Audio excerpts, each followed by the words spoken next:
বাপেরা, নওজোয়ান তরুণেরা, এ নবী পাকের প্রেমিকেরা, আল্লাহ পাক কুরআন শরীফে তো জানিয়ে দিলেন, ইন্না আনজালনাহু ফি লাইলাতিল কদর, কদরের রাত আল্লাহ পাক কুরআনকে আল্লাহ পাক অবতীর্ণ করেছেন। জোরে বলুন সুবহানাল্লাহ। এই নওজোয়ান তরুণেরা, এই লাইলাতুল কদরের কথা কোরআনে এসেছে, আর এই লাইলাতুল কদরকে তালাশ করতে বলেছে আল্লাহ নবী। রমজান মাসের শেষ দশকে তালাশ করতে বলেছে। লাইলাতুল কদরতে স্পষ্ট হয়ে গেল, কিন্তু সূরা দুখানে লাইলাতুল মুবারাক, এই লাইলাতুল মুবারাক বরকতপূর্ণ যে রাতটা, এটা তো আর স্পষ্ট নয়। এটা শবে বরাতের রাত, এটা লাইলাতুল নিসফি মিন শাবানের রাত, নাকি এটা লাইলাতুল কদরের রাত, এটা তো স্পষ্ট নয়। এই স্পষ্ট আছে? স্পষ্ট নয়। খারিজির গোষ্ঠীরা লাইলাতুল কদর মানে লাইলাতুল কদর, আর লাইলাতুল মুবারাক মানে ও লাইলাতুল কদর বলে চালিয়ে দিচ্ছে। আর আমাদের ছেলেরা পড়াশোনা জানে না বলে ওরা লাইলাতুল কদরে মানে লাইলাতুল কোরআন শরীফে ওরা শবে বারাত লাইলাতুল নিসফি মিন শাবান ওরা আর খুঁজে পাচ্ছে না, বুঝলেন? আজ থেকে 800-900 বছর আগে যে সমস্ত তাফসীরের কিতাবগুলো লেখা হয়েছে, যে সমস্ত হাদিসের ব্যাখ্যাগুলো লেখা হয়েছে, আমাদের সমাজে খারিজি আলেমেরা তারা ওই ব্যাখ্যাগুলোকে তারা ব্যান করে দিতে চায়। জোরে বলো নাউজুবিল্লাহ। কারণ ওই ব্যাখ্যায় এদের সমস্যা হচ্ছে, বুঝলেন? আমার নবী সাহাবীদের নিকটবর্তী যে সমস্ত লেখকেরা কিতাব লিখেছে, কি গো, তাদের কিতাবে ভুল হওয়ার সম্ভাবনা বেশি না কম? সম্ভাবনা কম তো নাকি? তা যারা নিকটবর্তী তেনারা লিখেছেন তাদের ব্যাখ্যায় ভুল হওয়ার সম্ভাবনা কম। আর কিন্তু আমরা হেভি বুদ্ধিমান তো, বিরাট জেনারেল লাইনে পড়াশোনা করেছি, ওই সব ব্যাখ্যা বাদ দিয়ে এখন ইদানিং সোশ্যাল নেটওয়ার্কে মিডিয়ায় মানে সব বয়ান শুনছি যে ওই সব ব্যাখ্যা বাদ দিয়ে এখন মানে যুগ হিসেবে নতুন করে তফসিল লেখা দরকার। জোরে বলো নাউজুবিল্লাহ। এ কি মানে ডিজিটাল ইন্ডিয়া নাকি? যখন যা মনে হবে তাই চেঞ্জ করে দেবে। এই যারা ওই খ্রিস্টান রয়েছে, বুঝলেন, খ্রিস্টান সম্প্রদায়টা আছে না, মানে যারা ওই বাইবেল মানে কি গো, ওতে পরিবর্তন আছে না? না, এই অনেক পরিবর্তন হয়েছে তো নাকি? গ্রন্থে অনেক পরিবর্তন হয়েছে, কারণ মোড়ল হয়ে গিয়েছে সাধারণ লোক, ঠিক আছে? আল্লাহর আসমানি কিতাবে পরিবর্তন করে দিয়েছে, নিজের মতো মানছে। তো এখন সাধারণ মানুষ তো সব তো বড় মানে হুজুর হয়ে গিয়েছে, সব বড় মুহাদ্দিস হয়ে গিয়েছে। ও আগেকার ব্যাখ্যার ভালো লাগছে না, ডিজিটাল যুগ হিসেবে এখন নতুন ভাবে তফসিল লিখতে হবে, নতুন ভাবে ব্যাখ্যা লিখতে হবে। কি গো, এই নতুন ব্যাখ্যা মানা যাবে? হ্যাঁ, কোরআন হাদিসের বাইরে কিছু মানা যাবে না। বাবা, তোমরা কেন মজমুল ফতোয়া বলে বই লিখলে? যদি কোরআন হাদিসের মধ্যে মানে কোরআন হাদিসই মানতে হবে, ওর বাইরে কোনো হুজুরের বই চলবে না, কোনো হুজুরের নামাজ শিক্ষা চলবে না, কোনো হুজুরের শরিয়াতের মসলায় বই চলবে না, আর তুমি কেন মজমুল ফতোয়া বই লিখলে? এই জায়েজ আছে? কি গো, শরিয়াতে বাড়াবাড়ি হলো কি হলো না? কোরআন হাদিস দুটো কিতাব, তুমি মজমুল ফতোয়া লিখে কেন 3টে কিতাব করলে? শরিয়াতের সঙ্গে গাদ্দারি করা হলো না? কোরআন হাদিস যদি ডাইরেক্ট সব জিনিস যদি স্পষ্ট থাকতো, তাহলে তোমাদের আর নতুন করে নামাজের ব্যাখ্যা লিখার প্রয়োজন হতো না। এই ঠিক বলছি না ভুল বলছি?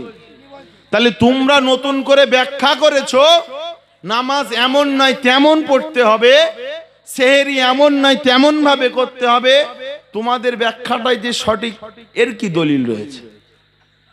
এই ঠিক না বেঠিক? তোমরা তোমাদের মতো ব্যাখ্যা দিয়েছো, তোমাদের অনুসারীদের কাছে সঠিক হতে পারে, কিন্তু আমরা আমাদের মতো আহলে সুন্নাতুল জামাতের মতো ব্যাখ্যা দেবো, আমাদের কাছে আমাদের ব্যাখ্যাটা সঠিক হবে। ঠিক না বেঠিক? তাদের কথায় কান দেওয়া যাবে না, তাদের কথায় মাথা দেওয়া যাবে না। ওরা খারিজি গোষ্ঠী। কি বললাম? খারিজি গোষ্ঠী। ওহাবি বললে গা জ্বালা দেয়। আমি এখন নাম চেঞ্জ করেছি বাবা, শুরু থেকে তো খারিজি বলে যাচ্ছি, তাই তো নাকি? ওই কোরআন হাদিসে যারা ভুল ব্যাখ্যা করবে ওরা খারিজি ছাড়া কিচ্ছু না, ডাইরেক্ট কথা বলো, কোনো ঝক্কা ঝামেলা কিচ্ছু নেই।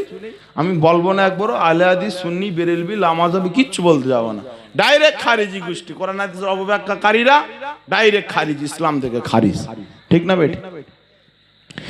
বাপেরা, নওজোয়ান তরুণেরা, এ নবী পাকে প্রেমিকেরা, আমার আপনার নবী, দয়ার নবী, নূর নবীর প্রেম সমস্ত মানুষদের সিনায় আসবে না। যাদের অন্তরে নবীর ভালোবাসা রয়েছে, নবীর মহাব্বত রয়েছে বাবা, তাদের সিনায় আমার নবীর প্রেম জায়গা নেবে। জোরে বলুন সুবহানাল্লাহ। এ নওজোয়ান তরুণীরা, এ আমার আব্বারা, মায়েরা, বোনেরা, আল্লাহ নবী সাল্লাল্লাহু আলাইহি সাল্লামে জিসিম মোবারক চুরি করার ঘটনা আপনাকে বলছিলাম। আল্লাহ নবী সাল্লাল্লাহু আলাইহি সাল্লাম বাদশা নুরউদ্দিন জঙ্গিকে খবের ভিতরে দেখানো বাবা, মদিনাওয়ালার সঙ্গে আমি নবী আমার সঙ্গে বেয়াদবি করতে লেগেছে। ও বাদশাহ, তুমি তোমার ওই দেশ থেকে দামেস্ক থেকে চলে আসো। বাদশাহ দামেস্ক থেকে চলে আসতে লাগলো, তিনবার স্বপ্ন দেখে চলে আসতে লাগলো। 17 দিন রাস্তা অতিক্রম করে মদিনা মসজিদে নববীতে হাজির হয়ে গেলেন। জোরে বলুন সুবহানাল্লাহ। এ নওজোয়ান তরুণেরা, আমার আব্বারা, মায়েরা, আল্লাহ নবীর মহব্বতে, আল্লাহ নবীর ভালোবাসা, বাদশা নুরউদ্দিন মদিনা জমিনেতে চলে আসলো। মদিনাতে আসার পরে জুমা নামাজ তিনি আদায় করলেন, আর গোটা মদিনার মানুষদেরকে দাওয়াত দিয়ে দিলেন। বাবা, মদিনার মানুষ, তোমাদেরকে দাওয়াত দিলাম, শাহী দাওয়াত বানা হয়, গোটা দেশের মানুষকে দাওয়াত দিল। আর বাদশা নুরউদ্দিন এলান করে দিল, এই মদিনা থেকে বাইরে কেউ যেতে পারবে না, কিন্তু কেউ যদি মদিনায় আসতে চায় অবশ্যই এই মদিনা জমিনে প্রবেশ করতে পারবে। বাদশা নুরউদ্দিন দাওয়াত দিয়ে দিল। মদিনার নারী পুরুষেরা সকলে খানা খেতে আসে। একদিন পার হয়ে যায়, দুদিন পার হয়ে যায়, কিন্তু আল্লাহ নবী বাদশা নুরউদ্দিনকে যে 2 জন দস্যুর কথা জানিয়েছিল, বাদশাহ তাদেরকে দেখতে পাচ্ছে না। এইরকম ভাবে শুধু দেখতে লাগে, বাদশা নুরউদ্দিন খুঁজতে লাগে, তাদেরকে পাওয়া যায় না। তরুণীরা 10, 11 দিন, 12 দিন, 13 দিন পার হয়ে গেল, 14 দিন পার হয়ে গেল, ওই 2 জন মানুষকে দেখতে পাওয়া যায়, ওই মানুষকে দেখছেন না। বাদশাহ বারবার পূজারীদেরকে জিজ্ঞাসা করছে, বাবা বলো বলো, মদিনা জমিনে কে দাওয়াত খেতে আসতে বাকি আছে? মদিনার মানুষেরা তো কিছু জানে না, কিন্তু বাদশা নুরউদ্দিন তো জানে, আর ওই মানুষগুলোকে তো দেখতে পাচ্ছে না। বারবার জিজ্ঞাসা করে, কিন্তু মদিনার মানুষেরা কিচ্ছু বলে না।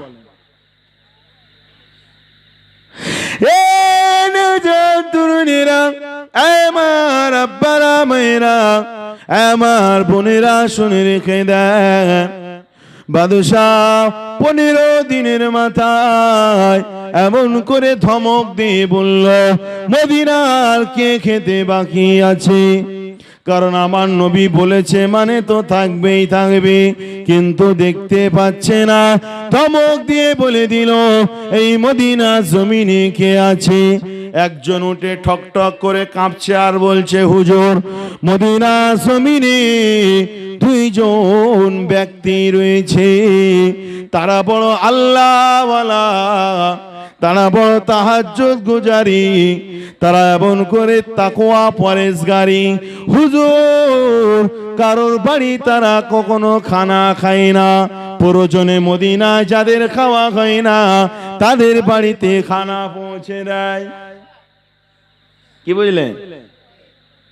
মদিনায় যাদের বাড়িতে খানা হয় না, খাওয়া হয় না, তাদের বাড়িতে খানা পৌঁছে দেয় কারা বাবা? ওই দুইজন আল্লাহওয়ালা তাহাজ্জুদ গুজারি মানুষ।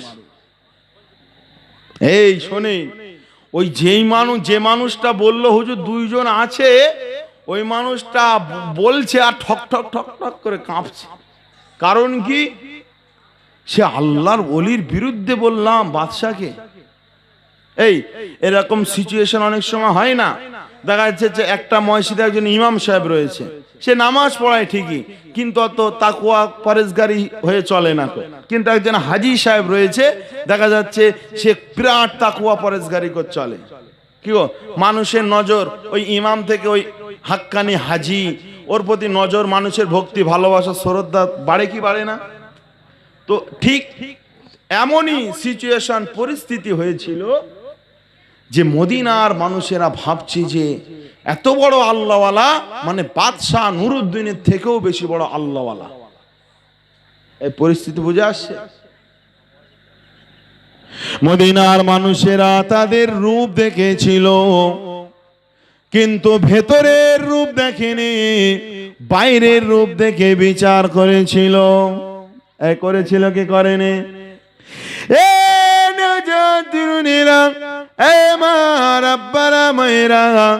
বাদশাহ নুরুদ্দিন এমন করে সেনা নিয়ে তিনি তার বাড়িতে চলে আসলেন। তার বাড়িতে এসে ভালোভাবে জিজ্ঞাসা করছেন। বাদশাহ নুরুদ্দিন তো এক দেখায় তাকে তো চিনে নিতে পেরেছে।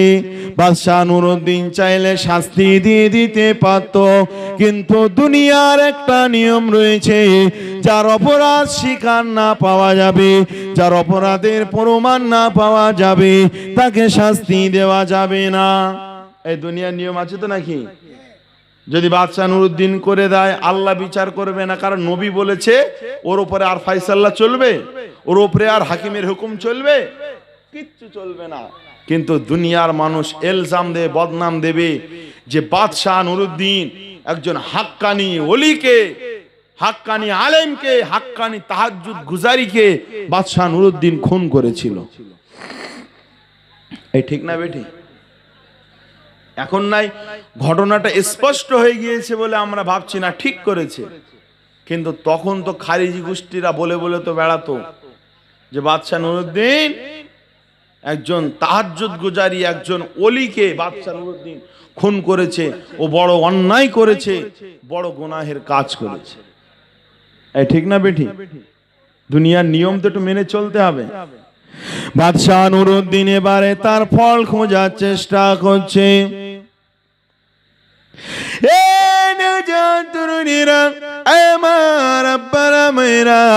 বাদশাহ নুরুদ্দিন এমন করে প্রথম তাদের পরিচয় জিজ্ঞাসা করলো।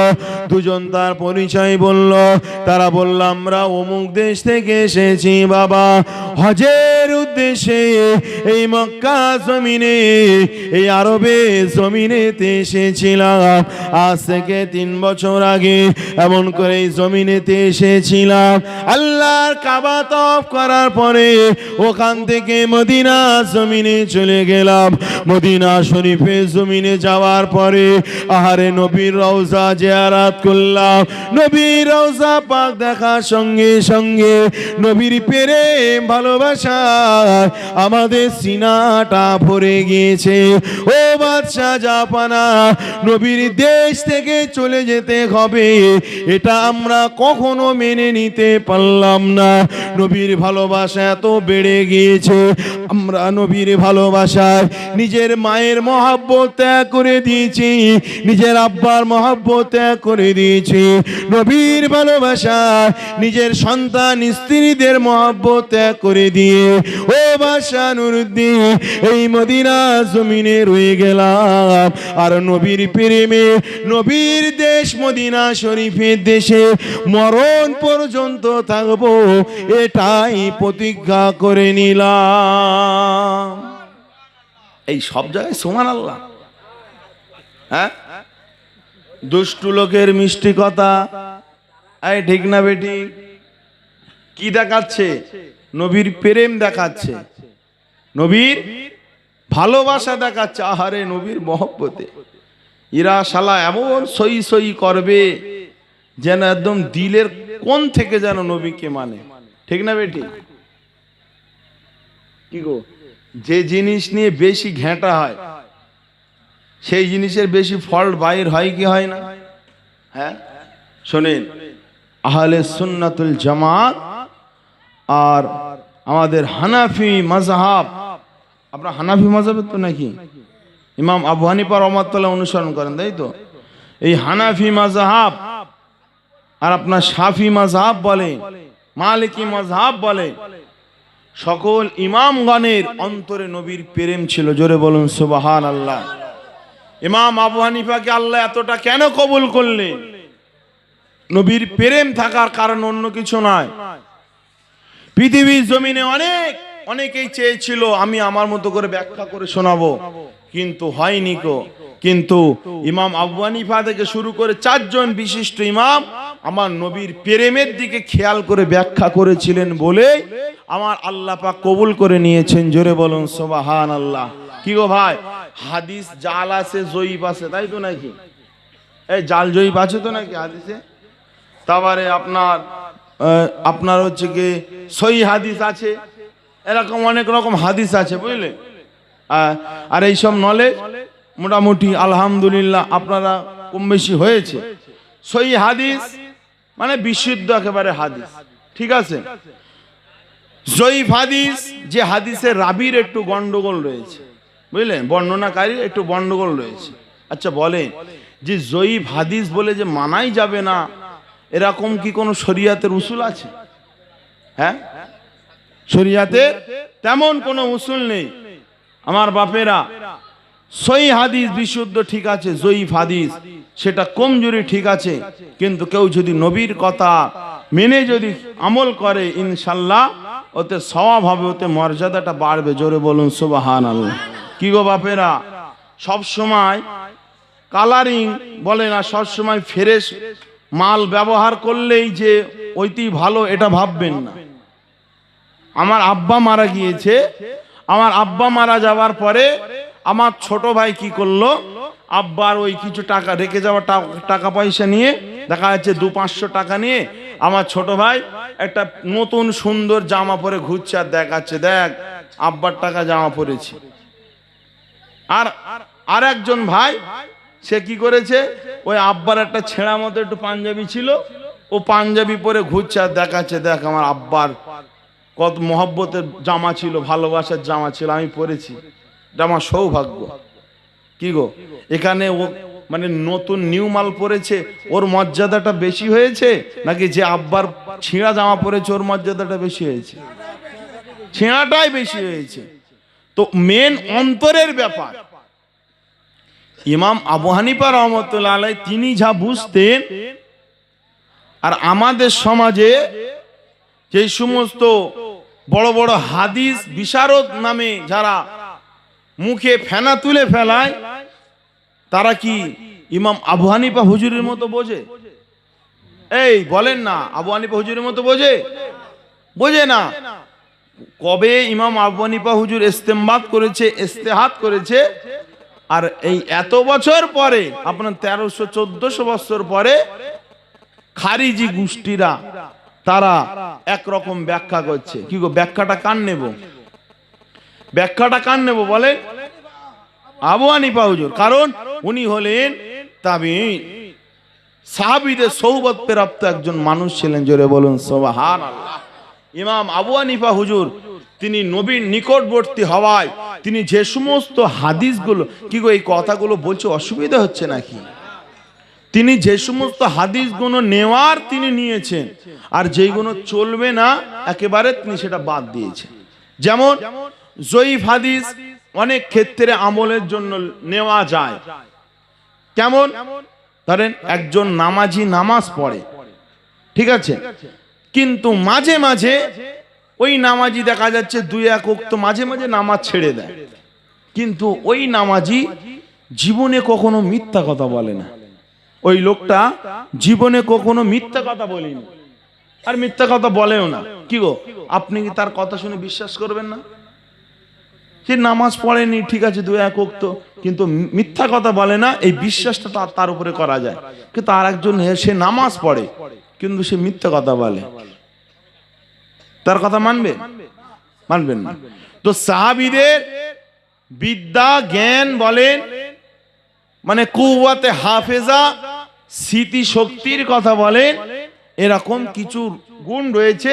যদি কোনো সাহাবীর যদি মানে আপনার এমন করে যদি মানে স্মৃতি শক্তি, স্মরণ শক্তি যদি একটু কম থাকে, তো রাবিরা মানে মুহাদ্দিসরা ওই রাবির হাদিসকেও মানে গ্রহণ করতে চায় না।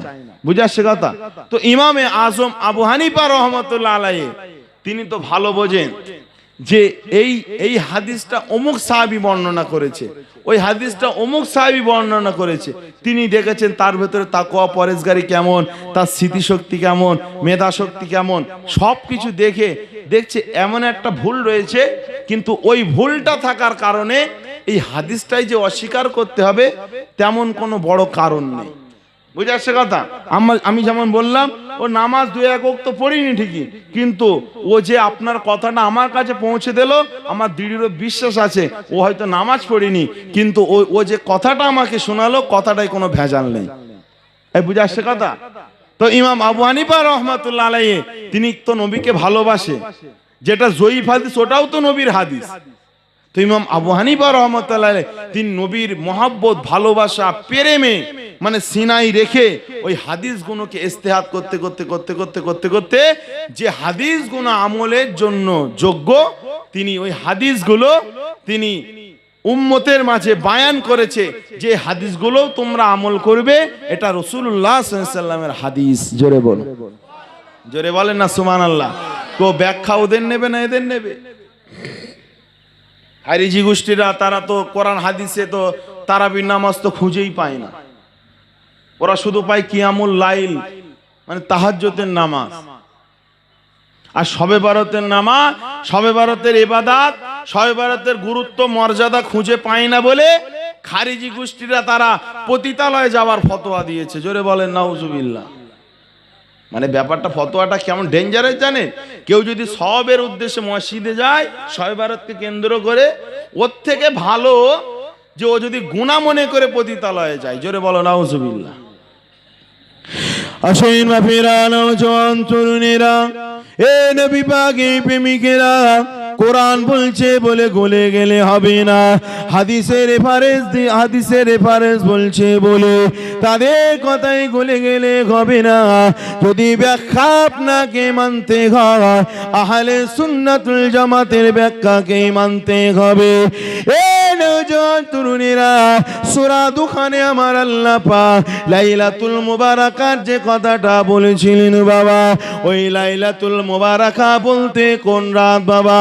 আল্লাহ নবী সাহাবী হযরতে আব্দুল্লাহ ইবনে মাসউদ রাদিয়াল্লাহু তাআলা আনহু তিনি এমন করে বলে, লাইলাতুল মুবারাকা ইয়ানি লাইলাতুন নিসফি মিন শাবান, শাবান মাসের 15 তারিখে রজনী, অর্থাৎ 14 তারিখে দিবাগত রাত, যেটা আমরা শবে বরাত বলি। হযরতে আব্দুল্লাহ ইবনে মাসউদ তিনি এই আয়াত থেকে ব্যাখ্যা করেছে লাইলাতুন নিসফি মিন শাবান। জোরে বলেন না সুবহানাল্লাহ। নবী সাহাবীরা খুঁজে পেয়েছে শবে বরাত, আর আমরা ও খুঁজে পাই না। সেই জন্য আমরা কি করি? শবে বরাতে মসজিদে যাওয়া যাবে না, এ ক্লাবে গিয়ে ক্যারাম বোর্ড টিপছে, মানে ক্যারাম বোর্ড মারছে, ও মেলায় ঘুরতে যাচ্ছে, ও রেস্টুরেন্টে ঘুরতে যাচ্ছে, ও বারে ঘুরতে যাচ্ছে, কেন? মসজিদে যাওয়া যাবেই না। বুঝলেন? একজন ছেলে ও মানে সারা বছর নামাজ পড়ে না, বুঝলেন, হয়তো জুমায় মাঝে মাঝে নামাজ পড়ে। তো শবে বরাতের রাত আসলো, তো একটা ছেলে বলছে, এই তা গ্রামের তো সব চ্যাংড়া ছেলেরা তো সব তো মসজিদে যাচ্ছে, তো বলে তুই চ। বলে না না আমি যাবো না। কেন যাবি না? বলে আমরা খারিজি দল করে, আমাদের যাওয়া নিষেধ আছে মসজিদে শবে বরাতে। কি বুঝলে? বলে খারিজি দল করি, শবে বরাতে আমাদের মসজিদে যাওয়া নিষেধ আছে। ও শালা মসজিদে না গে সারা রাত ঢাবায় চা খাচ্ছে, ওখানে গিয়ে কিরাম বোর্ডের গুটি মারছে, ই করছে, ওই করছে, খৈনি খাচ্ছে, এইরকম করে রাতটা পার করে দিল। কি গো, ও যদি মসজিদে গিয়ে যদি আল্লাহর কুদরতি কদমে যদি সেজদা দিত, ওটা ওর ক্যারাম বোর্ড খেলার থেকে উত্তম হতো কি হতো নি? হ্যাঁ, ও সারা রাত বারে সময় পার করার থেকে ও যদি মসজিদে গিয়ে যদি একটু কোরআন শরীফ তেলাওয়াত করতো, কি ওর আমল নামে একটু সওয়াব হতো কি হতো না? সাহাবীরা খুঁজে পেয়েছে লাইলাতুন নিসফি মিন শাবান, আর খারিজি গোষ্ঠীরা তারা আর খুঁজে পায় না। তারা খুঁজতেছে শবে বারাত। তুমি যদি শবে বারাত খুঁজতে চাও পাও, তোমাকে তো খুঁজতে হবে লাইলাতুন নিসফি মিন শাবান, তবেই তো তুমি পাবে শাবান মাসে 15 রজনীর কত গুরুত্ব, ঠিক না বেঠি? আসেন মাফিরা নওজোয়ান তরুণেরা, এ নবী পাকের প্রেমিকেরা, আল্লাহ নবী সাহাবী আমার নবী পাক সাল্লাল্লাহু আলাইহি ওয়াসাল্লাম তিনি পাক জবানে জানিয়ে দিয়েছেন, বাবা আলাইকুম বিসুন্নতি ওয়া সুন্নাতুল খুলাফায়ে রাশিদিন আল মাহদিয়িন। আমার চারজন সাহাবী হযরতে আলী, হযরতে আবু বকর, হযরতে ওমর, হযরতে ওসমান গনি, এই খুলাফায়ে রাশিদিন চারজন সাহাবী সুন্নাতকে যারা মেনে নেবে তারা আমি নবী আমার সুন্নাতকেই মেনে নিল। আরো জোরে বলুন সুবহানাল্লাহ।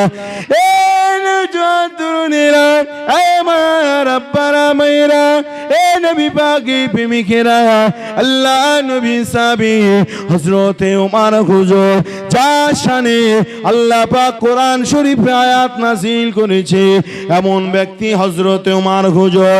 আল্লাহ নবী যার কথা বলতে গিয়ে আমার নবী বললেন, আনা খাতামান নবিয়িনা লা নবিয়্যা বাদি, আমি নবী, আমার পরে আর কোন নবী আসবে না। ওয়ালা কানা নবিয়্যান লাকানা উমারু, যদি আল্লাহ পাক কাউকে নবী করে যদি পাঠাতে, নবী সিলসিলা যদি আল্লাহ জারি রাখতে, ওমরকে আল্লাহ নবী করে পাঠাতে। এই যুবকেরা তরুণেরা, এটা ওমর হুজুরের মেধা, ওমর হুজুরের ইসলাম নিয়ে চিন্তা ভাবনার প্রশংসা করতে গিয়ে আল্লাহ নবী কথাটা বলেছিলেন। এই যুবকেরা তরুণীরা, আল্লাহ নবী সাহাবী হযরত ওমর হুজুর সমস্ত বয়োজ্যেষ্ঠ সাহাবীদেরকে নিয়ে ডেকে ডেকে ডেকে ডেকে রমজান মাসে 20 রাকাত করে তারাবি নামাজ পড়া সুন্নতে মুআক্কাদা হিসেবে জারি করেছেন বাবা। কিন্তু আজ আমাদের সমাজে কিছু কিছু খারিজি মোল্লারা তারা তাহাজ্জুদ খুঁজে পায়, কিন্তু রমজানের তারাবি খুঁজে পায় না। ঠিক বলছি না ভুল বলছি? তারা খুঁজে পায় না তারাবি, খুঁজে পায় কি তাহাজ্জুদ খুঁজে পায়। আসলে ব্যাপারটা কি হয়েছে জানে? এই মানে গরু ছাগল, এই কুকুর চেনেন? কুকুর গরু ছাগল চেনে? ওদের বছরে বছরে একবার করে চাগায় না? এই চাগাই তো নাকি? হ্যাঁ, ও সারা বছর কিন্তু জ্বালাবে না, ও বছরে বছরে একবার করে ওরা সিজন আসে, ওরা চাগায়, বুঝলে? তাই খারিজি গোষ্ঠীগা ওরাম যখন শবে বরাত আসে, শবে বরাতের সময় একটু চাগাবে, ঠিক আছে? রমজান মাস আসলে রমজান মাসের সময় একটু চাগাবে, মানে শবে বরাত যেই আসবে মোটামুটি আপনার যদি ফ্রেন্ড লিস্টে যদি কোনো খারিজি গোষ্ঠী থাকে, শুধু ওদের প্রোফাইলে শুধু দেখতে পাবেন শবে বরাত করা বেদাত বেদাত বেদাত বেদাত, মানা যাবে না, করা যাবে না, করা যাবে না, শুধু এই পোস্ট করতে থাকবে। এই ঠিক বলছি না ভুল বলছি? শবে বরাত তো পার হয়ে গিয়েছে, ও শবে বরাত আর আসবে না। এবারে কি আসবে ফেসবুকে? তারাবি, তারাবি 20 রাকাত না, তারাবি 8 রাকাত, তারাবি নফল, ও না পড়লেও কিচ্ছু হবে না। কেউ যদি রমজান মাসে তারাবি না পড়ে তাও কিচ্ছু হবে না, ও হাদিসে কিচ্ছু নেই। ঠিক না বেটি? সেহরি করবে, সেহরি তুমি ও সে সকাল পর্যন্ত ফজর পর্যন্ত করতে পারো, কোনো অসুবিধে নেই, ফতোয়া চলবে পুরো একদম রমজান মাস পর্যন্ত ট্যাপ ট্যাপ ফতোয়া চলবে, বুঝলে? আর শায়েখরা বেশ সরি আস্তাগফিরুল্লাহ সুবহানাল্লাহ একদম বেশ মাথায় একটা কাপড় দিয়ে একদম বসে বসে এ করা যাবে না, ওই করা যাবে না, এই করা যাবে না।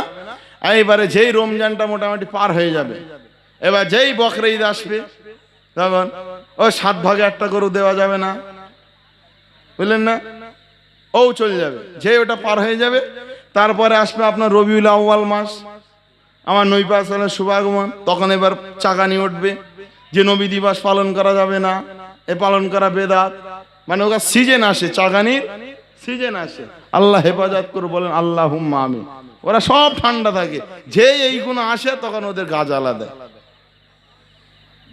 কি বুঝলেন? এই খারিজি গোষ্ঠী এত বড় শয়তান।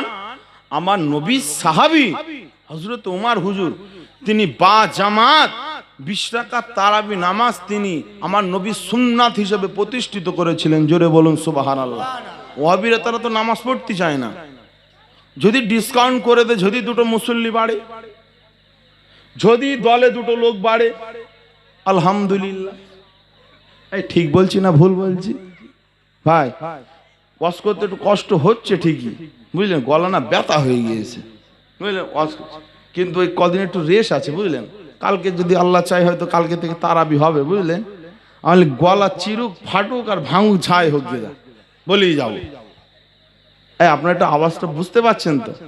এটা যেন মানে চিচিড়ের মতো ভাব হয়ে যাচ্ছে। আল্লাহ কবুল করেন, বলেন আল্লাহুম্মা আমিন। আমার ভাইয়েরা, নবী সাহাবী আবু বকর হযরত ওমর হুজুর, তিনি তো জলিলুল কদর সাহাবী। তিনি নবীর প্রেম, ভালোবাসা, মহব্বত এই দিকে খেয়াল করে তিনি 20 রাকাত তারাবি নামাজ তিনি বাজামাত প্রতিষ্ঠিত করেছিলেন। জোরে বলুন সুবহানাল্লাহ। কিন্তু আমার নবী পাক সাল্লাল্লাহু আলাইহি সাল্লাম তিনি সারাটা জীবন তিনি মানে রমজান মাস 30টা দিন মানে তিনি তারাবি নামাজ বাজামাত আদায় করেননি। এই বুঝে আসছে কথা? মাথায় রেখে দাও, আজ বাজামাত আদায় করেননি। কিন্তু ওমরের কিভাবে সাহস হলো, তিনি 30 দিনে জারি করে দিলেন। কিন্তু বাবা, নবীর আশেক, নবীর মহব্বত, নবীর ভালোবাসা যার দিলে থাকবে, তার চিন্তা ভাবনা চেতনাটা সব থেকে আলাদা হবে। ঠিক বলছি না ভুল বলছি? এই ঠিক বলছি না ভুল বলছি? আমার নবী পাক সাল্লাল্লাহু আলাইহি সাল্লাম, আমাদের যারা আহলে সুন্নাতুল জামাতের অনুসারী, আকীদা যারা সুন্নি, যারা আমার নবী পাক সাল্লাল্লাহু আলাইহি সাল্লাম 1 সেকেন্ডের জন্য, ভালো করে শুনবেন কথাটা, 1 সেকেন্ডের জন্য যে কাজটা করেছে ওটাই আমাদের জন্য সুন্নাত। জোরে বলুন সুবহানাল্লাহ। কত সেকেন্ডের জন্য বললাম? 1 সেকেন্ডের জন্য আমার নবী যেটা করেছে সেটা সুন্নাত। নবী ওই কাজটা বৃদ্ধ বয়সে করেছেন না যৌবনকালে করেছেন ওটা দেখতে যাবে না, ওটা দেখার মতো শরীয়তে পারমিশন নাই। তুমি শুধু দেখবে নবী তিনার জীবদ্দশায় কি করেছে। ইগো খুতবা দেওয়া সুন্নাত, কই খুতবা ওই লাঠি ধরে খুতবা দেওয়া সুন্নাত, হ্যাঁ কি না? হ্যাঁ কি গো, আমি তো চ্যাংড়া ইমাম, আমার বয়স তো অল্প, কি গো আমার লাঠির প্রয়োজন আছে? আমি যদি মানে হাতে খুতবা রেখে খুতবা দেয়, আমি কি খুতবা পড়তে পারবো না? আমি কি ঠকমক করে পড়ে যাব? একজন মানুষ লাঠি লাই কখন? যখন হাঁটতে চড়তে পারে না, ঠিকঠাক ভাবে যখন দাঁড়াতে পারে না, তখনই তো মানুষ লাঠি লাই। আমি চ্যাংড়া যুবক, টকবগে যুবক, আমাকেও খুতবা দেওয়ার সময় লাঠি আমাকে হাতে নিতেই হবে। কারণ আমার নবী পাক জীবনের শেষ মুহূর্তে হলেও 1 সেকেন্ডের জন্য হলেও তিনি খুতবা দেওয়ার সময় লাঠি হাতে ধরেছিলেন। জোরে বলুন সুবহানাল্লাহ। নবীর আশেকরা তারা এরকম মানে ছোট ছোট নুকতা খোঁজে, বুঝলেন। আর নবী আশেক যারা না, নবী গুস্তাকে রসুল, তারা হাজার মহব্বতের কথা সামনে আসলেও তাদের অন্তরে খুঁজে পাওয়া যায় না। আমার আব্বা জানেরা, আমার ভাই জানেরা, সময় তো শেষের দিকে, কি গো আলোচনায় কষ্ট পেলেন নাকি? হ্যাঁ, আমার তো ভাই আসবেন, আমাদের মানে খুবই সুপরিচিত, বুঝলে, আমাদের খুবই সুপরিচিত আলেম, ইউটিউব জগতে অনেক আমরা তার ফতোয়া, ফারাইজ, মাসলা মাসাইল আলোচনা শুনি কি শুনি না? কি গো, তিনি তো আসবেন, তাই তো নাকি? কি গো, আমরা একটু নবী পাকের দরবারে একটু সালাম জানাতে পারবো? হ্যাঁ, কারো অসুবিধা হবে নাকি? একটু সরে সরে আসেন, কারণ জায়গা তো আর নেই কো। একটু সরে সরে আসেন, যতটা পেছনের দিক খালি করা যায়। আসেন ইয়া নবী সালামু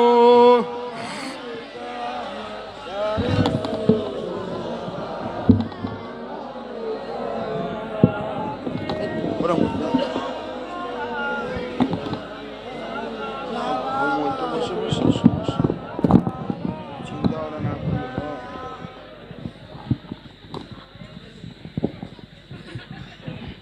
পৃথিবীর জমিনে শোনেন, আপনি নামাজ পড়বেন, ঠিক আছে, রোজা রাখবেন, হজ করবেন, আপনি যাই করেন না কেন কবুল হবে কি কোনো গ্যারান্টি আছে বাপ?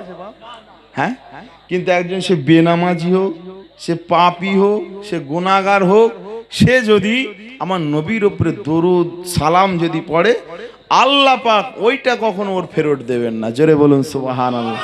কারণ ওটা আমার হাবিবের মহব্বত ছাড়া কেউ পড়তে পারে না, বুঝলেন? অনেকে ফতোয়া মেরে এড়িয়ে যায়, কিন্তু হাবিবের মহব্বত থাকাটা একান্ত জরুরি।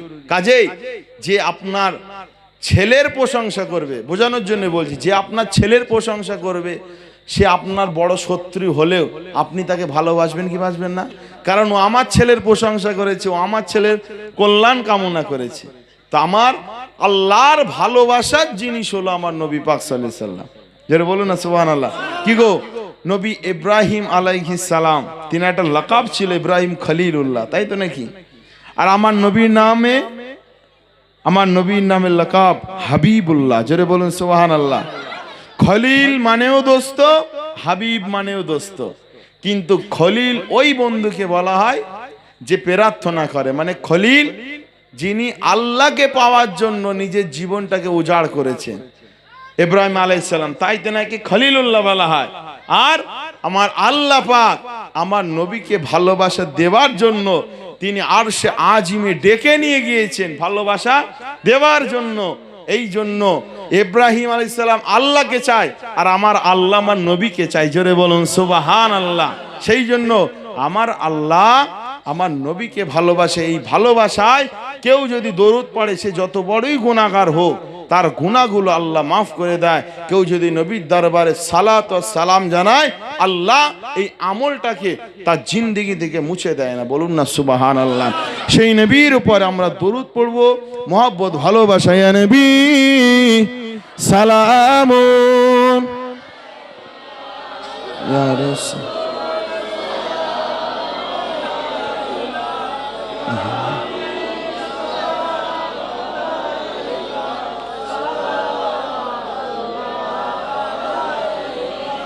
طلع البدر علينا من ثنيات الوداع وجب شكر علينا مدى لله আখিদাই ইয়া নবী সালামুন ইয়া রাসূল।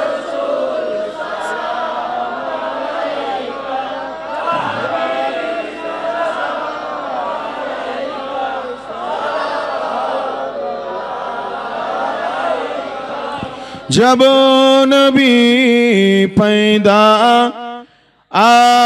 हुए थे, सब मलाक दर पे खड़े थे, रब सल्लमो पढ़ रहे थे, बादा यूं कहे रहे थे, नबी सलामुन या रसूल।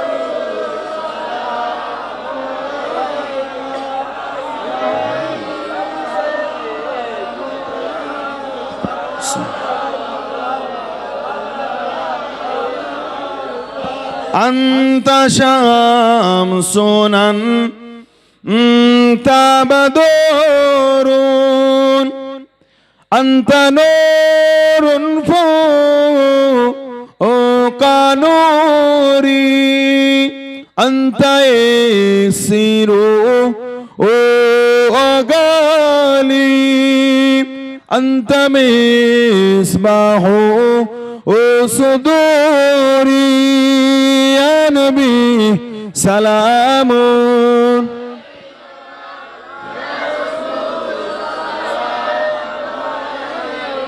يا حبيب